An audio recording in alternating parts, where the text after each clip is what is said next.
what Jimmy said. นี่คือสิ่งที่จิมมี่พูด Dear friends, พี่น้องที่รัก how many Jimmy do we have here this afternoon? มีสักกี่คนที่นี่ที่เป็นเหมือนจิมมี่น้องนี้ Who have been praying for their problems, situation, and sickness in their life and receive no answers from God. ผู้ที่ได้อธิษฐานเผื่อสภาพปัญหาความเจ็บป่วยในชีวิตแต่ไม่ได้รับคำตอบจากพระเจ้าเลย Jimmy's situation is so painful. สภาพของจิมมี่มันเจ็บปวดมาก I can't fully understand. ข้าพเจ้าเองก็และใครๆก็ไม่สามารถที่จะเข้าใจ And no one really can. ก็ไม่มีใครที่จะสามารถเข้าใจ How deeply he is hurt. เข้าใจถึงความเจ็บปวดที่แสนสาหัสของเขาได้ He is caught up in three devastating feelings, that is hurt, abandonment, and doubt. เขามีความรู้สึกอยู่3อย่างที่ทำให้เขาทุกข์ทรมานนั่นคือความเจ็บปวดความรู้สึกถูกทอดทิ้งและความสงสัย It can't be easy to go through the pains that come with losing someone you really love. ไม่ง่ายเลยที่จะไปให้พ้นจากความเจ็บปวดกับการที่เราต้องสูญเสียบุคคลเป็นที่รักไป And there's one thing very certain about what's happening in your life right now. จะมีสิ่งแน่นอนอย่างหนึ่งที่เกิดขึ้นในชีวิตของท่านในช่วงนี้ It will change you มันจะเปลี่ยนคุณ for better or for worse. เปลี่ยนคุณให้ดีขึ้นหรือแย่ลง During difficult times, you either get stronger in your relationship with Christ or you get weaker. ในช่วงเวลาที่ทุกข์เข็ญของคุณนั้นความสัมพันธ์ของคุณจะมีกับพระคริสต์ที่จะแข็งแรงขึ้นในพระคริสต์หรือจะอ่อนแอลง You never stay the same. ท่านจะไม่มีทางที่จะอยู่อย่างเดิมอีกต่อไป But in the middle of such agony and pain, แต่ในท่ามกลางความเจ็บปวดทุกข์ทรมานเช่นนั้น it's hard to see clearly. มันไม่สามารถมองเห็นสิ่ง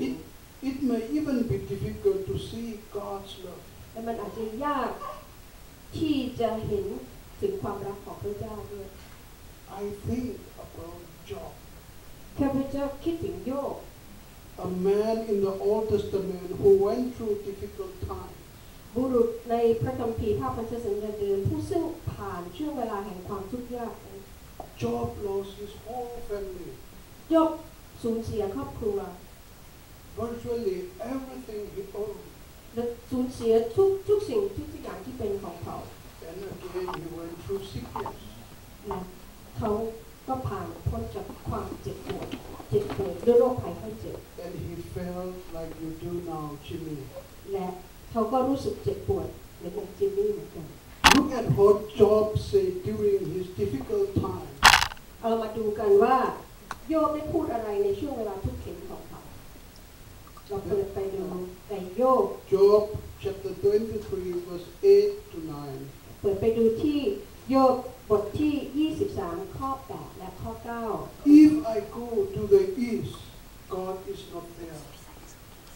If I go to the west, I do not see him. When he is at work in the north, I catch no sight of him. When he turns to the south, I cannot see him. ดูเถิดข้าไปข้างหน้าแต่พระองค์ไม่ได้ทรงสถิตที่นั่นและข้างหลังแต่ข้าก็ไม่สังเกตเห็นพระองค์ข้างซ้ายมือที่พระองค์ทรงทำกิจข้าก็ไม่เห็นพระองค์ข้างขวามือพระองค์ทรงซ่อนอยู่ข้าหามองเห็นพระองค์ไม่ And I want you to understand ข้าพเจ้าต้องการให้พี่น้องเข้าใจ exactly what Job later understood. ว่าแท้จริงโยบได้เข้าใจอะไรหลังจากนั้น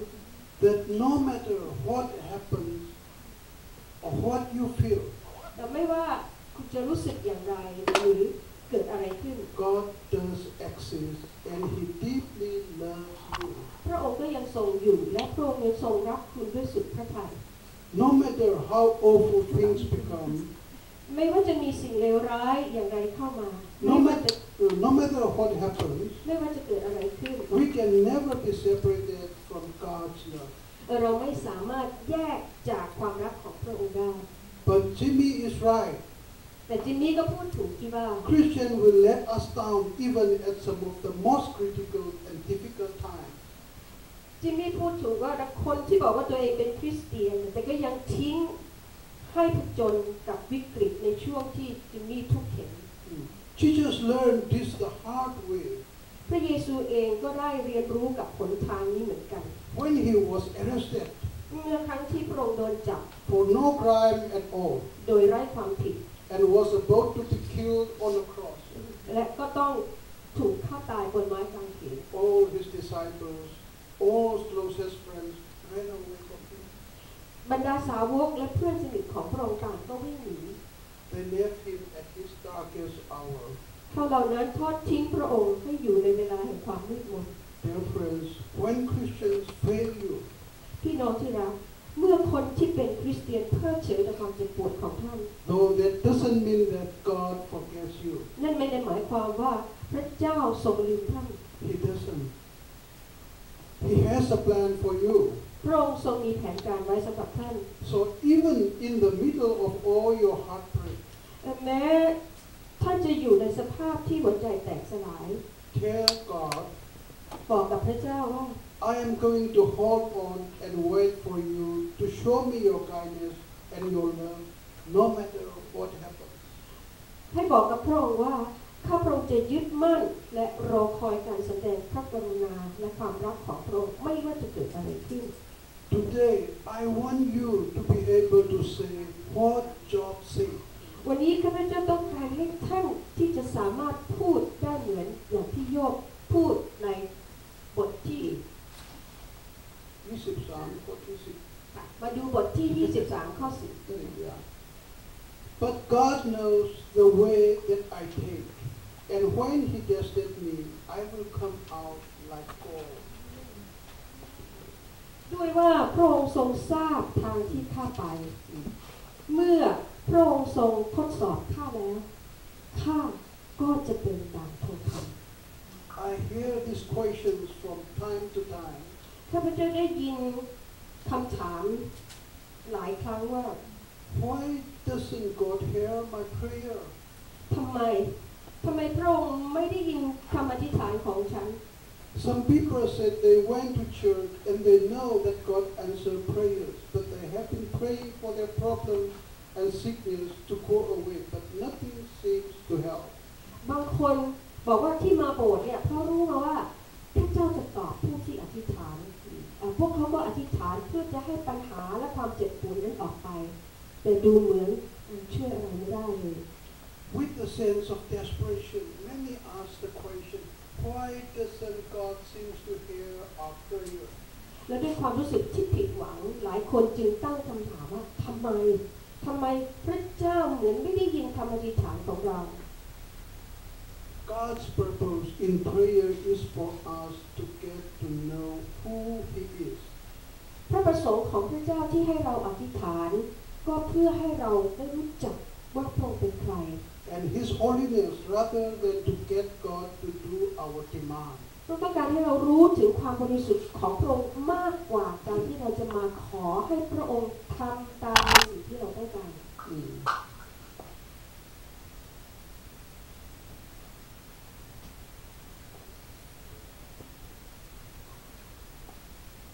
Now let us read that Matthew chapter 6 verse 9.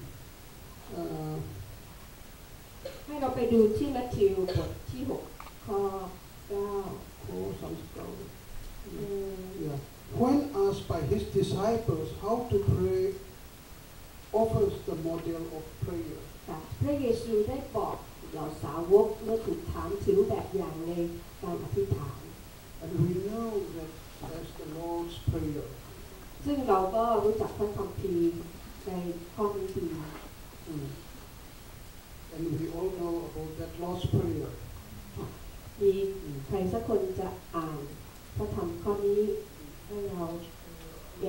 ขอเสียงนกดีกว่าค่ะนก ท่านทั้งหลายจงอธิษฐานตามอย่างนี้ว่าข้าแต่พระบิดาแห่งข้าพระองค์ทั้งหลายที่ทรงสถิตในสวรรค์